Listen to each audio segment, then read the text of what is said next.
Hi guys, I feel like lighting is all up in my business in this video, but I'm still not sure if it's right, to be honest. So last video I did, I made some adjustments, I added in an extra light, wasn't 100% pleased with it, so it's just gonna be a little trial and error. But it's Best in Beauty for November, so yay, I've got some things to talk about here, some interesting little things, some unusual product combinations. But before I get into the really fun stuff, I'm going to talk about zits, because I've had a few deep zits lately, like the ones that are kind of painful. Even when you're not touching them, you can feel that they're there and they're just waiting to rear their ugly heads. But having to deal with these has prompted me to rediscover the best zit product out there, and it's Clean and Clear Persagel 10. I've had this on hand for so many years, not this exact tube, but you know, I've been using it for a good long while. It's a 10% benzoyl peroxide acne medication, and I just use it like a spot treatment on any zits. You know they're coming, when you can feel them coming on, you put some of this on there. Basically what I feel like it does is it speeds up the lifespan of the zit. Like, instead of it sitting there and festering on your, that's an awful word. I hate the word fester. Why did I say that? So it's good stuff. It's drugstore. I've used it for years and I really like it. Let's talk problem area number 2 for Emily right now. Dark under eyes. And I want to mention my Benefit Erase Paste. I am always in this continual rotation of the peachy tone correctors on the under eye. Like, if there's a day that I go not wearing a peachy corrector, I feel like I can always see more darkness. But one that really has been getting better and better for me, and I think I've realized why this time of year, is my Benefit Erase Paste. This is like holy grail amazing concealer, but I feel like as my skin tone has lightened up a little bit, the peachy pigment in this product is able to go even further for me and be even more corrective. And a lot of times I'm recommending this product and singing its praises and whatnot, but I'm rarely mentioning that I wear this in number 2 medium. And I do think that's important, because you might think with my skin tone maybe I'm going to go for the lightest version, but the medium is really so richly peachy, and it really does a good job on the bluish toned or even reddish toned under eye circles. Use it on age spots, basically any kind of dark skin discoloration that you might be experiencing. This is really good. But the number 2, the medium, think about that. If you've tried this and maybe you've been using the light and feel like it hasn't had enough of an impact, the medium. So that's like a go-to daily concealer step. But I also want to talk about like a concealer that's nice to use if you want full-on brightening. Like if you enjoy baking your concealer, which I did that today, and I do that now and then, not every day. And by that I mean putting on my concealer, blending it out, topping it with a healthy amount of powder, and just kind of letting that powder sit. And the end result, once you sort of dust away some of the powder, is a really smooth finish, ideally. Good coverage, just a flawless looking under eye area. Primarily for me, that's the area where I'll do it. But a surprisingly good concealer for that method, or just a good spreadable concealer that'll go over a large portion of skin if you like to really highlight and brighten, is from Makeup Revolution. I got this little palette. It's the Ultra Cover and Concealer palette in light medium, and this contains a lot of shades that are a little lighter than my skin tone. I can tell by looking. I've bounced around through like all of them. I know I use these two down here quite a bit, but I'll go into these with this little brush from Real Techniques. It's called the Pointed Foundation Brush. I kind of like something flat for just spreading it all out, and then I may just tap over it with my finger to really blend it in. So okay, it's a concealer palette. What's special about it? I think what's special about it is that they're so creamy. They may not be the fullest coverage concealers I've ever used. However, they're not super thick and dry and hard to blend. They're creamy, they're a little thinner but not too thin. They never look thick on the skin. They actually look very natural and skin-like once you blend them in. So under the eyes, down the nose, any high points of the face you want to brighten, you might consider that. It's a pretty good deal. But it is going to be the kind of thing that I want to set with something. And I thought this might be a good opportunity to update you guys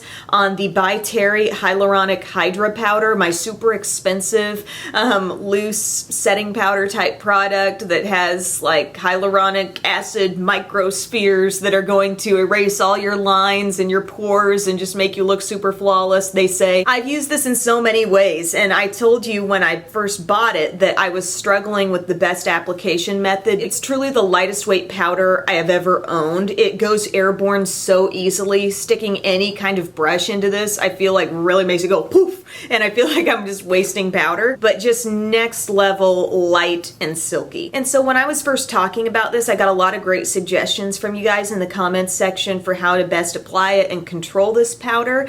And two that have worked really well for me have been taking like a slightly damp beauty blender and getting some of this on. I'll like tap it into the cap first, get a little bit of powder on, and then pat it on, let's say, the under eye if that's the area I'm looking to set. But I think probably my favorite thing to use is a flat foundation brush. So I tap again a little bit into the cap, I pick it up with my foundation brush, and if I'm baking, I'll take a pretty generous amount of it and I will just tap it over my concealer on the under eye, and I'll also tap it around my nose area because it can be good for camouflaging the pores. And in those two areas, those places that can be problem zones for many of us, this does really well. It does really well for the long haul, like later in the day, because I can do the baking method and feel like immediately things look fabulous and it's so nice and smooth and perfect on the under eye, let's say. And then I like catch a look at my skin in the rear view mirror or just in some really harsh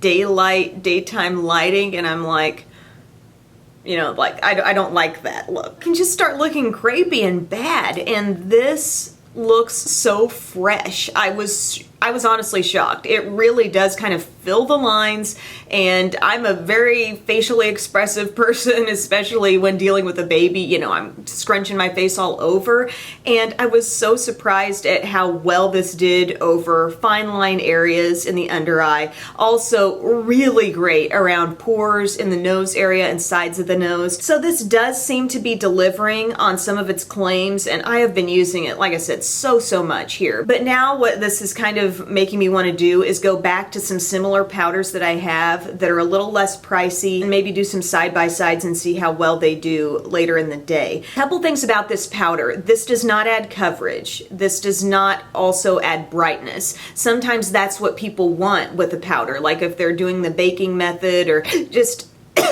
what? Just sucked in a whole bunch of air there. That was not pleasant. But sometimes you want whatever powder you're putting on top of concealer to do something extra for you.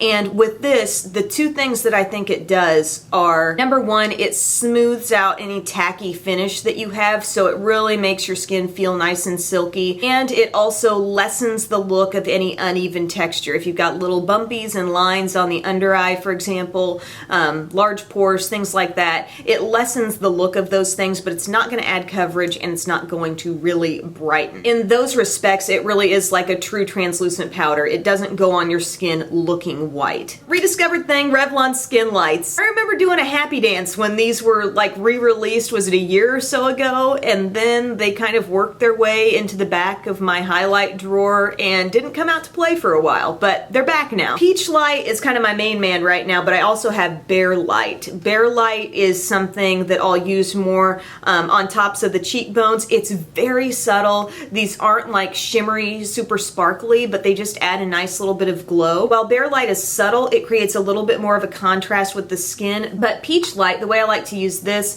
either with a small stipple brush or just my e.l.f. angled blush brush, I'll squeeze out a bit, and these are nice little, oops, can I open it? Squeezy tubes. Squeeze out like a drop or two on the hand, spread it out first, dab into it with a brush, and then what I did was just patted it exactly over where I put my blush. And I feel like I get a little more glow going there. It's subtle, it's fun, it doesn't look like an extra layer of powder topped on the skin, and I think I have more to say on liquid highlights, so I think that may be a whole new video in general. Lip products, I kind of talked lip products to death a couple videos ago where I was mentioning 4 new-ish lines of drugstore lip products and the certain shades that I'm loving from each one. I had lip liners, lipsticks, just really great products. I lip swatched them all out. I think all of those count as favorites material, but if I had to pick maybe one that I'm just kind of especially head over heels for from that video, it would probably be my Burt's Bees lipstick in Russet River. Really beautiful, deep shade. It's kind of like a brick red, you know, dark red, but with a healthy amount of brown thrown into it. The packaging on these is so cute. So yeah, they've got me wanting more, but these are comfortable. These aren't super shiny on the lips. There's no shimmer in them, but they just don't have like a glossy finish by any means. They're really nice if your lips have been a little bit chapped lately. Doesn't travel outside my lip line, which I like. And like I was saying in the video, this dark shade, whenever I put it on, I feel like my eyes just go pop when I've got it on. So Russet River, major gold star for you. I'm in like this sassy, salty mood today. I don't know what to do with myself. In case anybody was wondering, another much loved lip product that I'm wearing in this video is the Revlon Ultra HD in Seduction. So you got your wand applicator here with this one. And yeah, nice matte, wearable nude, not too nude. Nude but not too nude. Love that characteristic in a lip product. And another lip kit that I had mentioned in my gift picks video. I have a huge gift picks recommendations thing. I put it out on Black Friday. It's like my tip top palettes and gift set recommendations. And one of the lip sets that I talked about was from ColourPop, and it was their full size lippy sticks. And one particular shade that I think is really fun from that set is called Last Call. It's a cream formula and it's like a winter pink. Soft mauve, very cool, kind of similar to the look I've got on my lips right now actually. Very wearable for this time of year, kind of surprising. I just really loved all the kind of unexpected and different shades in that kit. I mentioned at the start that I had some good product combos. I'm real proud of myself for discovering this one. And you guys, I think you're gonna love this. I know I've talked about how much I love the Soap & Glory Sugar Crush Body Butter Cream. This smells like lime. This smells like a margarita ice cream float. I've never actually had one of those, but when I smell it, that's what it's gonna smell like when I do have one. Other people have told me this smells like Sprite or, you know, one of those citrusy pops or sodas. And I see that. I can get where they're coming from, but I feel like it's still got something kind of vanilla-ish mixed in with it. So really lightweight, but still moisturizing body cream here. Love putting it on after the shower. But you guys, I found the ideal body spray to mix with this for you to make yourself into cranberry lime. And you might not think you even want to go there, but you do, because it's this Crazy for Cranberry spray from Marc, or maybe you know of another like cranberry body mist that's out there. I don't know if Bath & Body Works has one, but this is the one that I have, and it's awesome. Layered together, like Tyler and I could not believe how good I was smelling. What is the cocktail that contains both cranberry and lime? Checking. Here's what I found on the web for the cocktail that contains both cranberry and lime. Cranberry lime cocktail? That's all I'm seeing here. I thought there was a fun name for a cocktail with cranberry lime. Anyway, if you like smelling fruity and sweet with just a little bit of bite and a little bit of something interesting, and also kind of something that gets me in the mood for holidays for whatever reason, these two together. I'm gonna go ahead and just, you know, pat myself on the back for that right now. I have a couple of little duds here. This Pain in the Butt Duo Brush On Adhesive. I think I mentioned it in a haul how it's similar to the Revlon Precision Lash Glue, but a little different. It's a little thinner, but overall not too terribly different. Well, when you have to use this consistently for a month, lash application after lash application, you start to become very in tune with the nuances of why this is not a great lash glue. It's too thin, and after at least a month's time, it's not really thickening up for me. When I go across the lash band, it like beads up. Instead of giving me one continuous, like nice little sweeping of glue, it's just, it beads up, and then I gotta go back, get more out, try to build it up, do something so I can get even and consistent lash glue application. When I don't go the extra mile to do that, they will start to come off. Like, they'll loosen up faster on the inner corners or maybe just right in the middle. And stores in my area always seem kind of inconsistent with having the Revlon Precision Lash Glue in stock. The two that seem to always have it, I'm not always there all the time, so I think I might just make an order off of like drugstore.com. I'm pretty sure they always have it. Another mention here, and this was so sad. These are adorable, okay? These ColourPop They're the double-ended with a lippy stick on one end and a lip liner on the other. It's a little holiday set, and there are 5 of them in here. And I think this one is actually sold out. But if you have these, or if you receive these, this is just a public service announcement. Be very careful when you pull the cap off.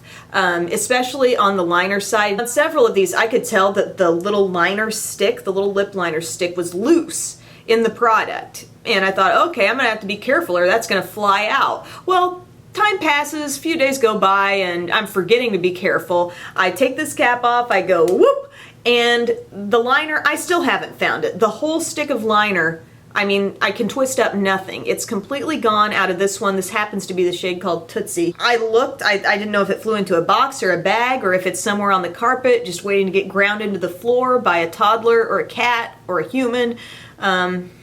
I don't like thinking about that, but I don't know where it is. It's like knowing there's a spider in your room, but not knowing where it is. And like I said, several of them in the kit, I noticed them being loose. So you wanna be like real soft and gentle as you take that off. It's unfortunate because I think this is an awesome little set. You may have noticed I didn't mention any eye palettes right now because I'm really bouncing all over the place using different ones. I happen to use my Viseart palettes, both the matte and the Sultry Muse one in this look, which I have full reviews on those in another video if you want to see the full scoop. But I did like a navy blue smoky eye today and I was pretty happy with the way it turned out. So anyways, I'll let you guys go. Thank you for watching and I'll see you later. Bye-bye.